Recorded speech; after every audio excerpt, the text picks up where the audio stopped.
Hi, I'm West, and I love talking about the Astros, and I'm here to talk about Game 99 of the regular season. We are one away from triple digits.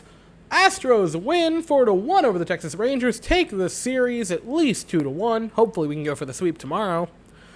And this was one of the weirdest statistical anomalies of a game that I've ever seen. Without further ado, let's just get talking about it. First inning starts out weird, right? Pair of walks by Fromber. That's not great. You don't love seeing that. But, he gets out of it. We're cool. Bottom of the first. Altuve walks. That's not uncommon. Brantley walks. That's not uncommon. Yuli flies out, whatever. Yordan walks. That's not particularly uncommon. Correa walks. That's very not uncommon. But let me see here. I can do basic math. There are 3 bases. 1, 2, 3. That's a run scored for the Astros. They walk in the first run, which Kyle Gibson, who is a very efficient walker, walks 4 in the first inning to give the Astros a 1-run lead. Now, I know what you're thinking. Did the Astros cash in on having the bases loaded with only 1 out and a pitcher that was clearly shaken?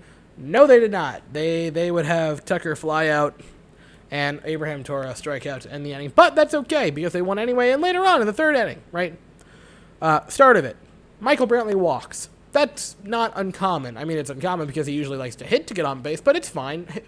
Walks are hits, basically. Walks are very, very small hits. Yuli doubles, which is becoming a theme, and I like it. Yordan with a sac fly, Correa with a sac fly that made it 2-0 and 3-0 respectively, and then a pop out by Kyle Tucker, where the Astros had 3 outs in the inning, and 2 of them were run-scoring outs, which is a very weird sentence to say. So that happens a little bit later on. 7th inning, Yordan Alvarez, the big boy, another home run, his 18th of the year. That made it a 4-0 ball game. And at that moment in time, the Astros were still in the midst of a no-hitter, which brings me to the pitching side of the event. Fromber Valdez. Did he have a good night or did he not? That is the question on everyone's mind. No hits through 6 innings. That's great. No runs through 6 innings. That's great. 4 strikeouts. That's okay. 6 walks, and that's when you kind of go, 6 walks, really? That's not ideal, right? And it wasn't ideal. Now, saving grace of it, his counterpart, Kyle Gibson, gave up 8 walks through 6 innings of work. Good Lord. This is a walkalicious night by the 2 pitchers who started 14 walks between the 2 of them. Good Lord. Along with that, here's some other weird statistical anomalies. The Astros were 0 for 5 with runners in scoring position. The Rangers were 0 for 7. The Astros had as many runs scored on outs as we did normally. That's really funny. And I just thought of that on the spot. Of the 20 hardest hit balls tonight, I found this on Baseball Savant. Of the 20 hardest hit balls, only 4 were hits. 16 of them were outs, which is insane. Like, teams were smoking the ball and they just weren't getting outs. It was a weird night. So after Fromber leaves, Abreu comes in. He has a nice inning, gets a pair of strikeouts. He's starting to look good, so that's a positive. A really good inning from him.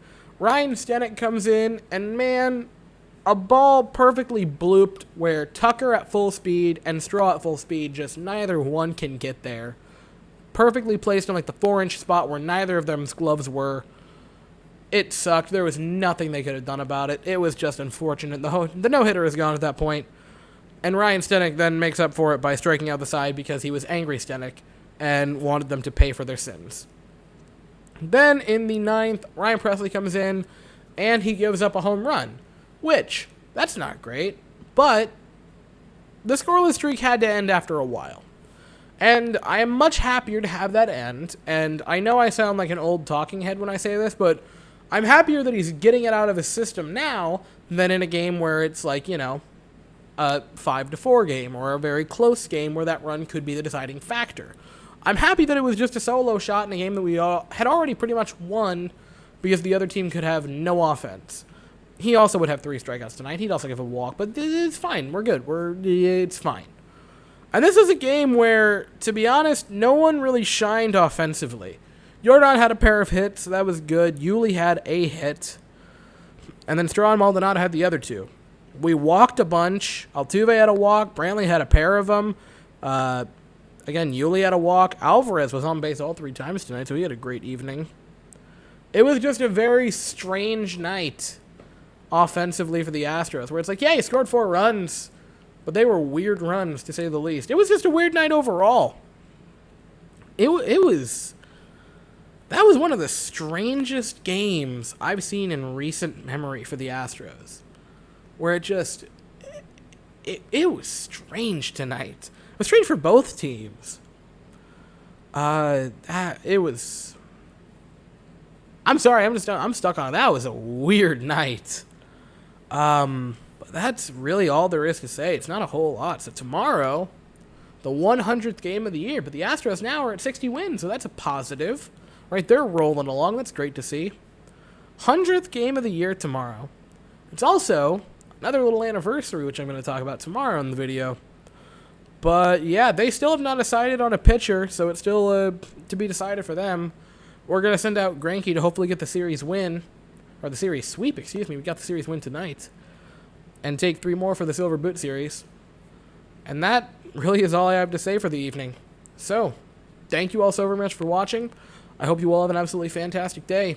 And as always, go Astros.